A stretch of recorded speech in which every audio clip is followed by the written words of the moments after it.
ಕನ್ನಡ ಜನತೆಯಲ್ಲಿ ಒಂದು ಮನವಿ. ಮಾನ್ಯರೇ, ಇನ್ನು ಕೆಲವು ದಿನಗಳಲ್ಲಿ ರಕ್ಷಾಬಂಧನ, ದೀಪಾವಳಿ, ಗಣೇಶ ಚತುರ್ಥಿ ಈ ಮೂರು ಮುಖ್ಯ ಹಬ್ಬಗಳು ನಮ್ಮನ್ನು ಭಾರತದಲ್ಲಿ ಆಚರಿಸಲ್ಪಡಲಿವೆ.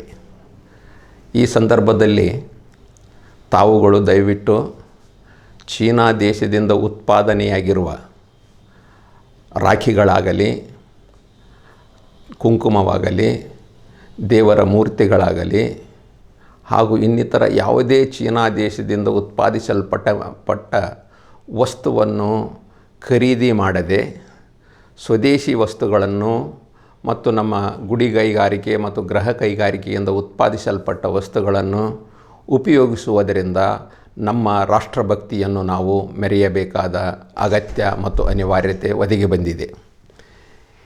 ತಾವಷ್ಟೇ ಈಗ ಕೆಲ ತಿಂಗಳ ಹಿಂದಿನ ಘಟನೆಗಳು ನಿಮಗೆ ನೆನಪಿರಬಹುದು. ಚೀನಾ ದೇಶ ನಮ್ಮ ಭಾರತದ ಗಡಿಯಲ್ಲಿ ಮಾನಸ ಸರೋವರ ಮತ್ತು ಕೈಲಾಸ ಯಾತ್ರೆಯ ಕೈಗೊಳ್ಳುವ ನಮ್ಮ ಭಾರತೀಯ ಧಾರ್ಮಿಕ ಪರಂಪರೆಯ ಅನುಗುಣವಾಗಿ ಹೊರಟಿದ್ದ ಯಾತ್ರಿಕರನ್ನು ತಡೆಗಟ್ಟಿ ಅಲ್ಲಿಂದ ವಾಪಸ್ ಕಳಿಸುತ್ತಂಥ ಕೆಲಸವನ್ನು ಚೈನಾ ತನ್ನ ಅಹಂಕಾರದಿಂದ ಮಾಡಿದೆ.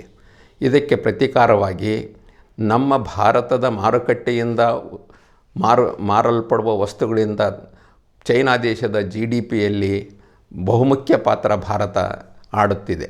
ಆದ್ದರಿಂದ ಚೈನಾ ವಸ್ತುಗಳನ್ನು ಖರೀದಿ ಮಾಡದೆ ಅವುಗಳನ್ನು ಬಹಿಷ್ಕರಿಸಿ ಪಕ್ಕದ ಮನೆಯವರಿಗೂ ತಾವು ವಸ್ತುಗಳನ್ನು ಕೊಳ್ಳದಂತೆ ಪ್ರೇರೇಪಿಸಿ ಮತ್ತು ಸ್ವದೇಶಿ ವಸ್ತುಗಳನ್ನು ಭಾರತದಲ್ಲಿಯೇ ತಯಾರಿಯಾಗಿರುವ ವಸ್ತುಗಳನ್ನು ಖರೀದಿ ಮಾಡುವುದರಿಂದ ನಮ್ಮ ದೇಶದ ರಾಷ್ಟ್ರಪ್ರೇಮ ಮೆರೆಯಬೇಕೆಂದು ರಾಷ್ಟ್ರೀಯ ಸ್ವಾಭಿಮಾನ ಆಂದೋಲನ ಈ ವಿಷಯದಲ್ಲಿ ಭಾರತಾದ್ಯಂತ ಈ ಆಂದೋಲನವನ್ನು ಆಗಸ್ಟ್ 9ನೇ ತಾರೀಕಿನಿಂದ ಕೈಗೆತ್ತಿಕೊಳ್ಳಲಿದೆ.